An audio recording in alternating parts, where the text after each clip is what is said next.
Hey everyone, hopefully you're having a good day. My name's Andy. My channel's Finding Value. Today we're going to talk about uranium. Scrolling through Twitter, grabbed a bunch of stuff, bunch of information to share on the channel.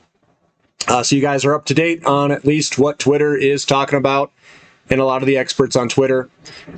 I like going over this stuff every once in a while. And in all honesty, guys, the news doesn't even faze me. I don't know what it is. I like charts. I like data. And then a lot of the news I'm kind of indifferent on, but some people, they like building investments around narratives, which I don't do. I look at value, I look at that, but this is the most recent news that's out there for uranium that I can tell at least, and that people have posted on.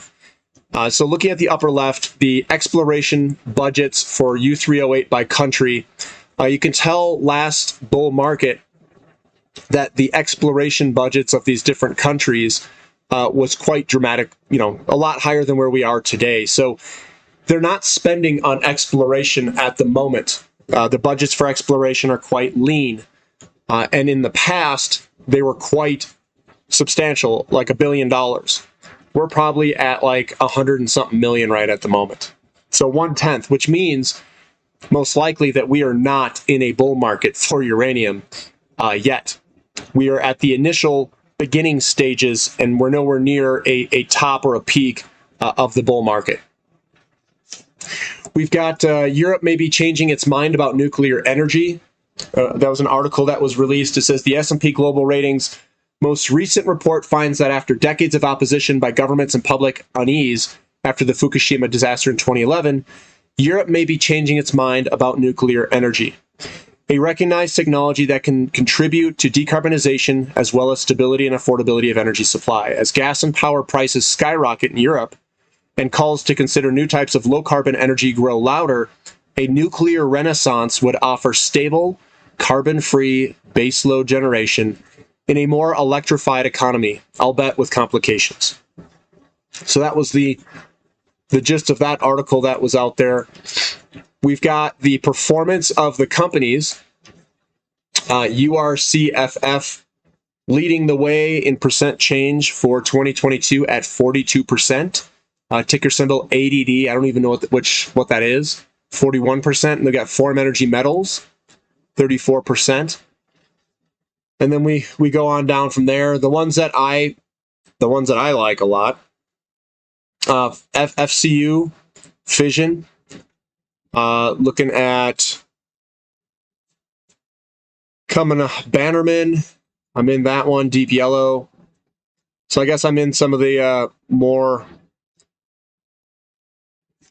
I'm in a lot of these guys. I'm in Global Atomic down here.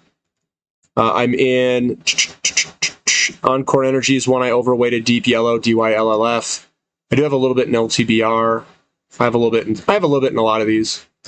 So I guess my portfolio is more on the downside than these ones over here on the upside, just by happenstance, and some in the middle too. So that's that. Going over to the right-hand side, Manchin just gave Biden a path for his green goals. He said, I'm big on nuclear. Nuclear power plants would get tax credit under spending bill. Manchin-backed plan could prolong operation of existing fleet, which I hope they do. Another news, there was an article that said, in this regard, as approved by our cabinet, we will proceed to implement the 2,500 megawatt of pound nuclear energy at a scale and pace affordable to South Africa. So South Africa is getting on board. We've got the new EU nuclear plant. Needs $568 billion investment, Breton says. A commissioner says nuclear power needed for energy transition. Europe's energy classification faced criticism from Greens. It says a colossal investment in nuclear energy will be needed over the next 30 years to meet the European Union's emissions reduction targets and growing demand for electricity. Existing nuclear plants need 50 billion euros of investment through 2030, while the next generation will require 500 billion euros, 568 billion, between now and 2050. The green transition will lead to an industrial revolution of unprecedented scale. The French commissioner's comments come after the EU unveiled plans to allow certain natural gas and nuclear energy projects to be classified as sustainable investments. Looking at where we are in this cycle, this is posted by John on Twitter. Just a reminder where we are you selling? And we've got this large decline, and we're starting to come back up, and we're still barely moving up in this movement. We're very early in this commodity bull market. So we've had some near-term selling pressure, and we'll find a bottom at some point and turn on up. But this is just giving you a picture of where we are currently at in the uranium bull market. Going down here, Goviak says, great reading, McKinsey report showing plus minus 50% increase in demand for uranium from 2020 to 2030, and also highlighting the low metal intensity of nuclear energy versus its renewable peers. I talk about potential mineral squeezes, and uranium is a low metal intensity. So all of our renewables, with all the minerals that they take, especially the mineral intensity given how much power they output, renewables may not be the path forward. They may have to go with a lower metal intensity solution. So I thought that was a really good read there. It says the raw materials challenge, how the metals and mining sector and so forth. It's going to be a raw materials challenge for sure.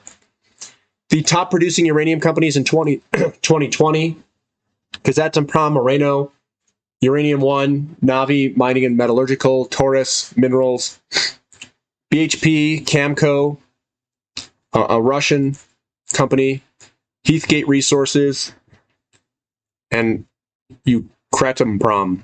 Nice, they got all these proms. So that's that there. I like this one. It says, I will find you, and I will squeeze you. I thought that one was pretty funny.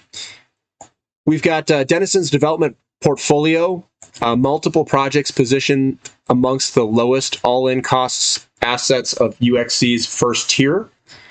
We've got Kazatomprom's ISR, Phoenix Wheeler's ISRs, this green one there, Uranium One, Moreno, NextGen, Kazatomprom, BHP, Camco, Denison Mines, Camco, Denison with all the ISR projects. And then we got Boss Energy, ISR, Rabbit Lake, Camco, Energy Fuels, and CNNC Rossing in Africa. So that's what I've got for today, guys. I just wanted to go over some uranium updates. That seems to be the new news that's out there, which isn't that much.